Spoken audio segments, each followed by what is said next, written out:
everyone. Welcome back to JP's Budget Collecting. And get my sound over here closer.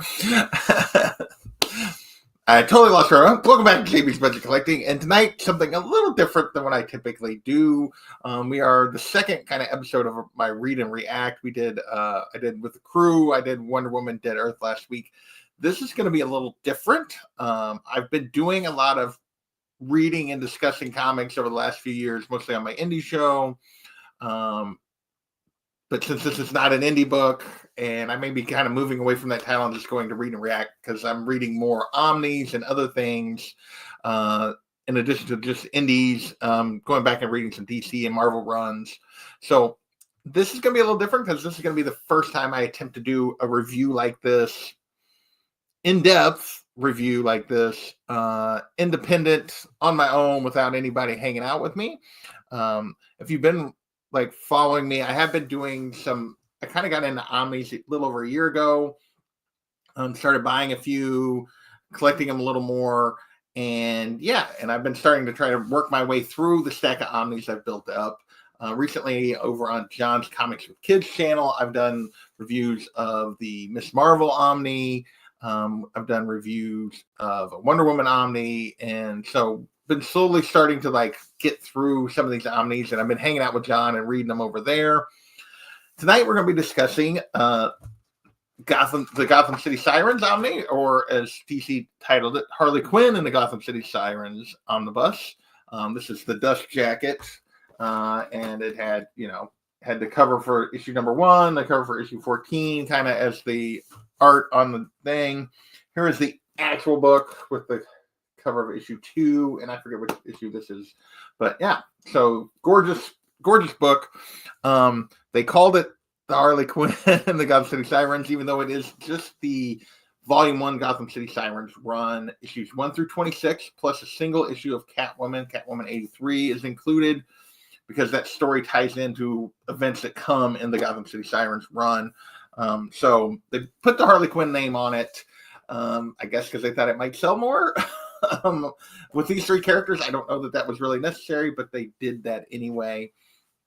So tonight I'm going to be breaking down this book, this omnibus that I finished reading this week, and we're going to be talking about it a little bit. My man GTT was in here earlier, tailgating. Hopefully, maybe he'll come back and join me. Looks like I got just a couple people in the stream, so hopefully you guys enjoy this, and let me know what you think of this kind of review. This is a little different.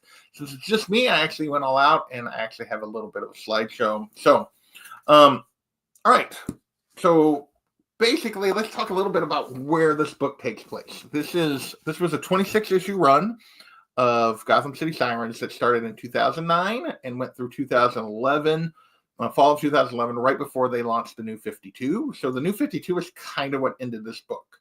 And it starts out with the primary author being Paul Dini, who is most known from the Batman the Animated Series. He's done a lot of comic writing since then, but that's kind of where he got to start. He was kind of the co-creator of Harley Quinn to begin with, Batman the Animated Series. And then the art is Gilliam March. They basically were the main team for the first 11 issues. Dini wrote 10 of the first 11 issues. March did the art on 9 of the first 11 issues. March actually wrote the only issue that Dini didn't write in those first 10. Is that right? Or first 11. Well, no, he did. Lobdell did 1 issue, and then the end of this was Paul Calloway, and was the writer for basically the last half of this, and Andres Guinaldo was the artist. There was a little stretch where Tony Bernard was the writer in the middle, but so this is basically Dini and March, and then Calloway, and I will not pronounce the guy's name, artist Andres Guinaldo were kind of the creators on this book. This takes place basically right after the storyline where Hush 2, where Hush removed Selina's heart and they had to save her, so she had to have a heart transplant, and then also right after where Bruce passed away in the comics. So this is right after Battle for the Cowl. Dick has just taken over as Batman. And so that's kind of where we are in this arc. If you're wondering so that's where Selina is. She's basically recovering. She knows Bruce is gone. This is post East End that John and I did a review of. That was the other comic, Catwoman of the East End, we did a review of. And so Selina's basically been trying to work as a hero, anti-hero, really isn't stealing much anymore. It's mostly on the side of the angels trying to help people when we pick up in this book. Harley is away from the Joker. She is trying to basically free herself from his control. She's living with Ivy when we meet them in this book, and trying to basically leave him behind. She knows he's bad for her. She's done with him. She's leaving him behind. And if you know where we are, and said this is during the period where she leaves it, like he is awful to her. She leaves him. She goes back. We're doing into that back and forth period before she finally kind of breaks free later. This would actually mark sort of the end, actually. We'll get into that, of her doing that, except for they kind of did it one more time right at the start of the New 52. Ivy is still probably the most villainous. Harley's not trying to redeem herself. She's trying to no longer be a villain. She's not yet into where she is in the comics now, wanting to be a hero, but she's no longer trying to be a villain. And Ivy is basically still pretty villainous in this book, although she's not really like actively trying to do anything. She just still has no qualms about killing, and she's really got a lot of anger directed at Batman. So that's kind of where this book picks up. That's kind of where the characters are, where we start. So I got a little bit of a slideshow that I'm going to help me kind of walk through and remember some of the stuff that goes on in this particular series. So basically, so we'll get into this. This series is probably most known, and where the value comes in is from the covers. The Gilliam Marks did the covers to all of these, even though he only did the interior art for those first 10-ish issues. You can see here, but this is covers for issues 1, 2, and 4. The connecting covers for 5, 6, and 7, I believe.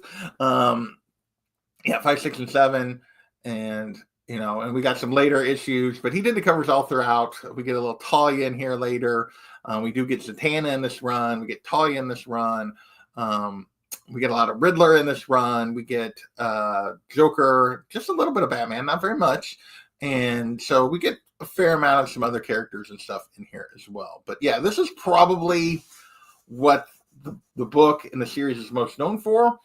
Having now read it, that's somewhat of a shame. These are great covers. I love all these covers, but obviously Gilliam March is well known for the way he draws women, the sexy ladies, which I appreciate, but the content of this book was better than I expected. But we'll stick with the art for just a little bit. We'll discuss him a little bit. And he has no qualms with the sexy ladies. Early in this book, he puts Harley in a ton of gymnastic, doing the splits, weird positions, that just to show how flexible and nimble she is. And then we get a ton of Ivy booty throughout the series when March is doing the art. Very much we get booty shots of all of them, but we definitely get a lot of Ivy in particular, it seems like, from this artist as we go through it. But yeah, so this is and the sad thing is, he's probably, because these are 3 big time DC characters, he's tamer with the art on their drawing them than he is with some of the other throwaway female characters in this book.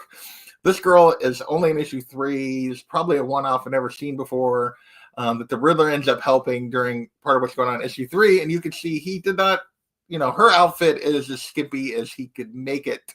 So Marx definitely likes to draw women this particular way. So, but even when he goes off the book it loses some of this over-the-top sexuality when the other artists come into the book later. But the art continues to be quality, and the women continue to be attractive. It continues to be pretty good art. Not quite as good as his, but pretty good. So what is the main storyline of this book? There's a lot of different things that go on with these three. Basically, they come together early in the first issue with, we see Selina struggling in recovering from what happened to her with Hush and her heart, struggling in the fight with this kind of no-name wannabe Gotham villain. Ivy kind of comes to her rescue. Ivy takes her back to her hideout, where it seems that it's really the Riddler's hideout, but Ivy's been kind of controlling him. And her and Harley are there, and the guy ends up following them back there, destroying that place. So Selina buys them, like, hey, you guys should come live with me. She buys a new hideout. And so they all decide to room together. But there is a condition that is kind of the through line through this book, the storyline here, which is who is Batman? Ivy in particular, Harley doesn't, it just seems to be going along with Pam on this one. She doesn't really seem to care all that much if Selina tells him or not. But Ivy's like, hey, if we're going to be a team, if we're going to be together, I know you got to tell us. I'm going to increase my size just a little bit. You got to tell us who Batman is. And we see here, as we go through this, that this page here is Who is Batman when Ivy first captures her. It's the final page of issue 1. This is the start of issue 2. And this is kind of a underlying through line throughout the whole rest of the book.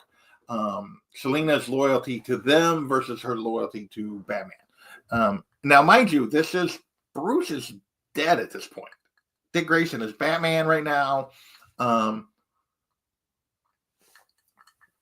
And so, like, she's not truly ratting out Bruce, but we see, as we go through this, and I don't remember if I kept a panel of that or not. I did not. We see as we go through this that Selina is kind of prepared for this, to being coerced to give up Bruce's secret.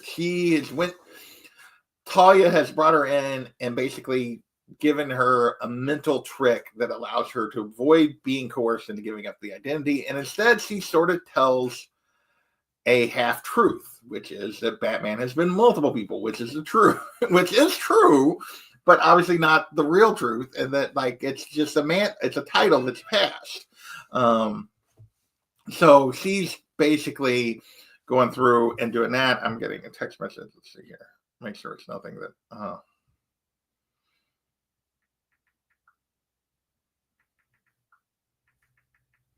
let's respond. Sorry. Just so they don't keep texting me. And so basically, ultimately, she gets them to kind of buy it. Hey, Berdazo, we're into our review here. We're early on into talking about what goes on in these books, and I'm going to be spoiling quite a bit here, but as I give this review. But yeah, and ultimately, she uses this trick that she's learned from Talia to avoid telling them the full truth, and they accept it for now, and that kind of sends us along our path. And we get several arcs here as we go through this. And an early one is basically that we see Gabby, who's a character that was a Joker sidekick back in like the Silver Age that disappeared, that comes back to try to kill Harley, pretending to be the Joker, trying to kill Harley. Obviously, Harley's not with the Joker at this point. But basically, because he's jealous and that the Joker Harley's been his main sidekick and not him, and the Joker's left him and forgotten about him. And so we get this really fun sequence, multiple issues of him trying to kill Harley and then coming to save him. And we actually, and I had to look this up, but Bud and Lou had appeared before, but this is basically reintroducing Bud and Lou as Gabby has these two hyenas, which Harley adopts. But he tried to stick on a Catwoman that ultimately Harley ends up adopting. But at the end of this, there's this great conversation, which is the other kind of through line of this book, which is where they're talking about, that Harley, like, she's moved on and everything else. And they're like, yeah, as soon as the Joker calls, you ditch us for him. And she's like, yeah, probably. And it's, it goes back and forth through this, even though she claims she's done, she's not. So those are that's the other kind of through line we get through this book.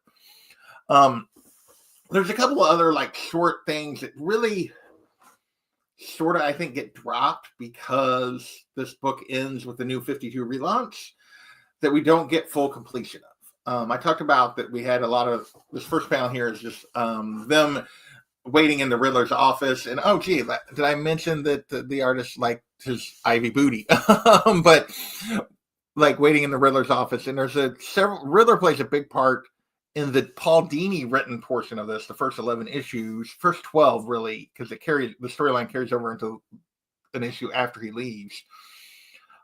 He's also tried to go straight at this point, and he's working as a detective, and we actually see an issue where he and Batman are working together on a case.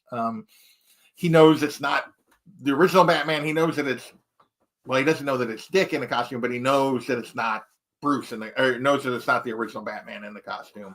And it's a really weird thing to be not just included in the Omni, but to be included in the series, because issue 3 of Gotham City Sirens is almost strictly a Riddler issue. It's very weird, but we get a lot of their interactions with the Riddler early in this book, and it kind of sets up him basically through his own internal monologue and everything else as he's helping them with several things of that. How long can he stay from going back to his old ways? And we never get a follow-up on that, at least in this book. Maybe we get it in another Batman book before the New 52 comes in and kind of reboots everything and kind of ends it. It was kind of a fun storyline, but they kind of dead ends. The other fun storyline through the middle of this book is Pam gets a job.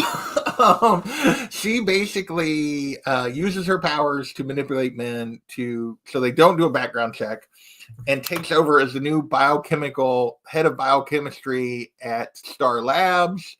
There's a great sequence with her and trying to dig into this old research, and the assistant that finds out who she is, and basically Pam well, if you want to live, you're gonna help me. And but she's doing it not eco-terrorist Pam, actually trying to improve things and do right. And unfortunately, this sort of gets dropped in the middle as well. It never comes back to, hey, Kenneth, what's going on, sir? So those are two storylines that are fun parts of the book that kind of, as far as I know, don't ever get any kind of completion. And probably the way the book ends, I definitely think this one doesn't get any kind of completion. And then the last one is during the Catwoman at East End, we had, that I talked with John and I discussed, we had a storyline with Selina's sister, and basically that she was tortured by Black Mask, and she's now basically catatonic. She doesn't speak anymore. She's been at home. Well, the tie-in issue, the Catwoman 83, basically revisits that because it's a tie-in issue to Blackest Night and the Black Lanterns, and basically Black Mask comes back for Maggie, but it also ends up snapping her out of her stupor, but she goes nuts. And so we get this whole sequence where she thinks Selina is actually possessed by a demon, and there's this whole thing, and it's a through line through a lot of this book of Selina trying to help her sister trying to kill her because she thinks she's evil. And I know in recent thing, in the current Catwoman run early on, we got some Maggie, and she's back in the catatonic state. So I don't know if there was ever any follow-up on this as well. So these are three kind of just story arcs that kind of get brought up that I don't know that with the New 52 switch ever got completed. But they were all enjoyable portions of the book. But the main story arc continues to be, as we go through this, I don't know. I haven't seen John or Tony tonight. They probably had other stuff going on, Gordon, but I'm glad you're here. So as we get later into the book, we get, in the late teen issues, I forget which issues, we have a sequence where it basically it goes back to Selina knowing Bruce, the truth about Bruce. And what we find out is we get this great sequence where Talia basically manipulates the situation for people trying to get Bruce's identity from her, and uses it to convince Zatanna that she needs to have her memory wiped, that she's a liability, knowing the truth about Bruce. By this point, I believe Bruce is back. By the time although it doesn't happen in this book, I believe it's happened in the regular Batman books by this point that he is now back, even though Dick is still serving as Batman. Bruce has returned from the past because he didn't really die. He went to the past, all that kind of stuff. And we get this great sequence where Zatanna's going to do it. And she starts going through Selina's memories to basically wipe her relationship with Bruce. But she gets to the end and she's like checking memories where Selena discussed Bruce with other people. And she realizes that this is all a ploy by Talia because she's jealous and basically doesn't want the competition for Bruce now that he's back. And Damien is basically working with Dick as Robin and everything else. That it's all a ploy by Talia to basically eliminate Selena as competition for Bruce's heart. And basically, Santana is pissed. Talia gets away. But what it does is it reinvigorates. Hey, Nerdy Geek, what is going on? I'm just doing a fun review of this Gotham City Sirens Omnibus that I read here this week. So hopefully people are enjoying this. But yeah, this was a good story. It was put your screws to the bench. Yeah, he does a little bit later. We'll get to him. We're about to get to him.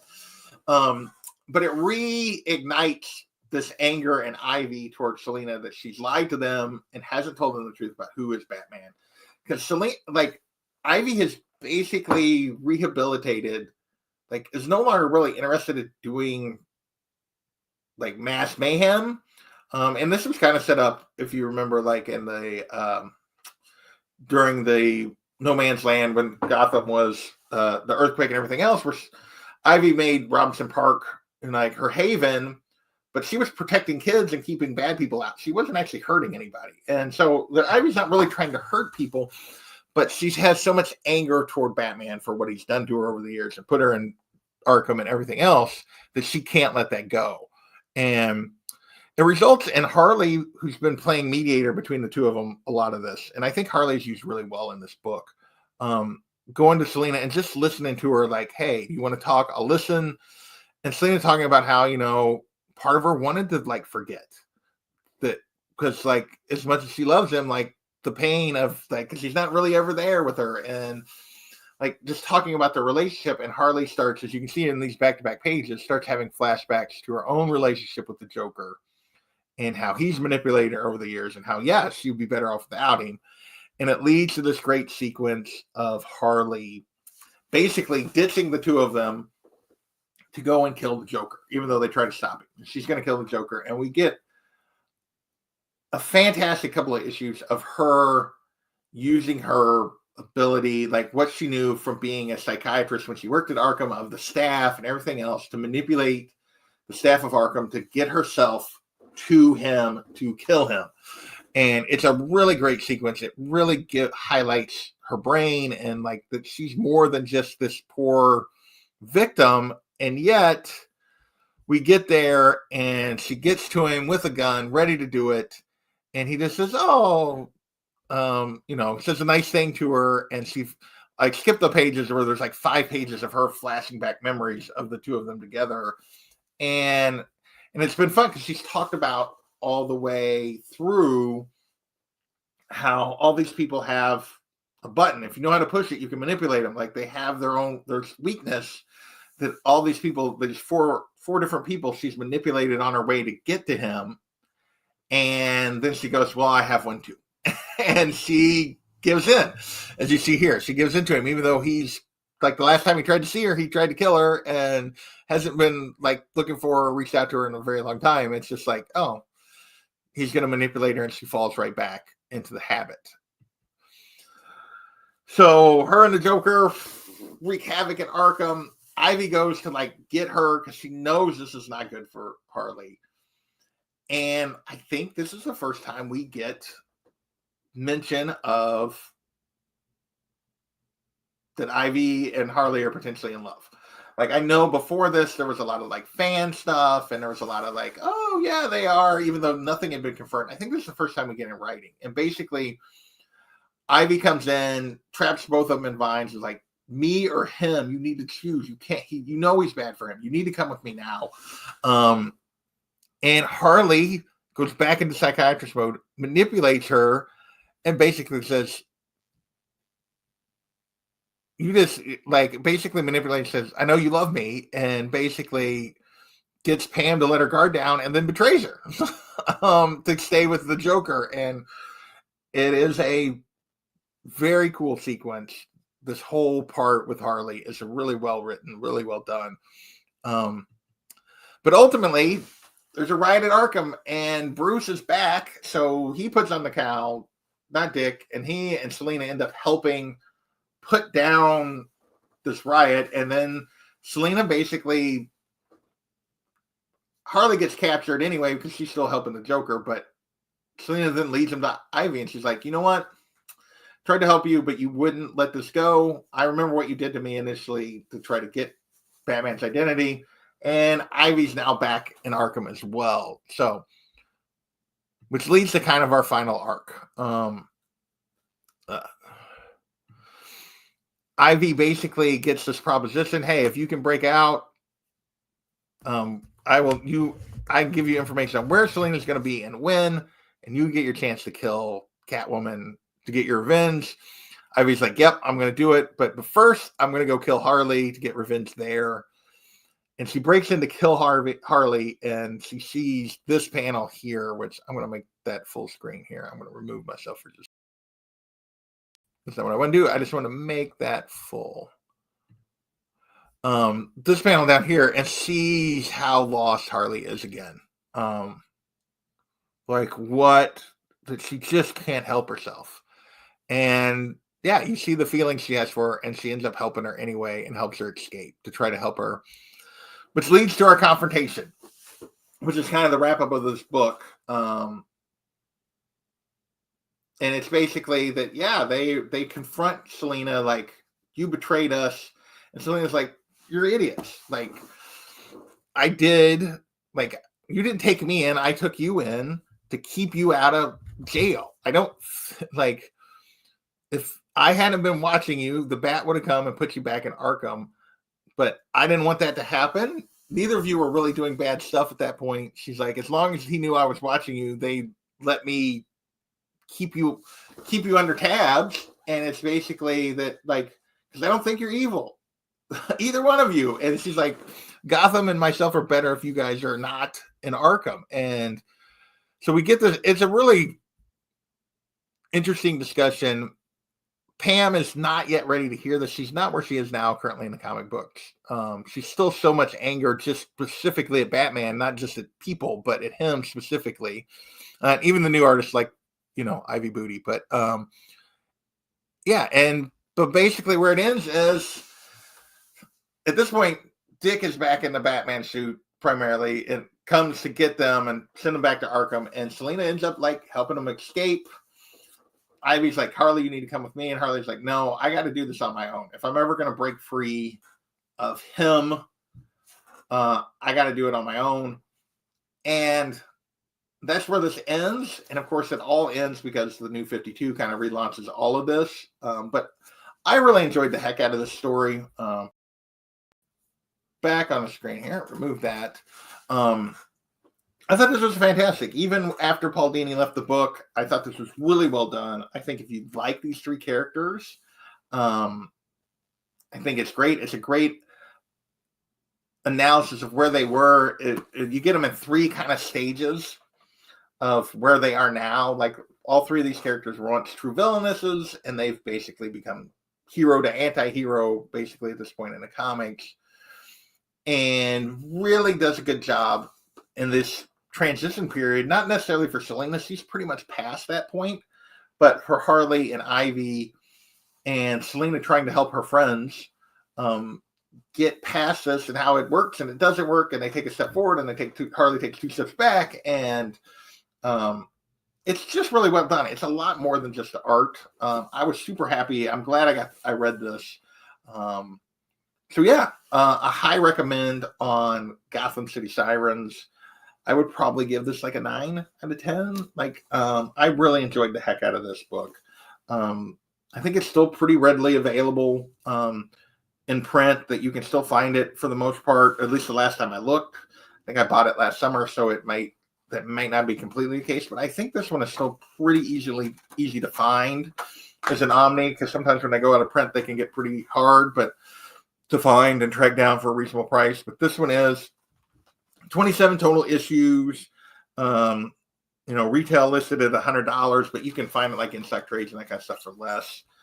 So yeah, that is my read and react review to Harley Quinn and the Gotham City Sirens, which is really just Gotham City Sirens 1 through 26, written by Paul Dini, art by Gillian Marks, and then the second half written by Peter Calloway and art by Andres Gunaldo. I probably did not pronounce that name correctly, but so yeah, I want to thank you guys for watching. I hope if you enjoy these characters, I hope you track this down, dig in. It's worth it. I know the single issues can be somewhat expensive because of those covers. She did not go back. I mean, that is the thing. Like, she does not, at that point, by the end of the book, she does not go back the next time. I mean, she went back to, like, Gilling, and then as soon as she saw him, she fell apart. But she's trying to, like, again, throughout the book, she's, like, trying to escape from him, but not yet ready to do it. And Ivy's trying to help her, but yeah, this is the first time I think we really get explicitly in a DC comic that Ivy cares for her more than just as her friend, although she doesn't really admit it here, but it's definitely implied that there's more there between the two of them than just friendship. And it's a good book. So there's my recommendation, like 9 out of 10. Excellent.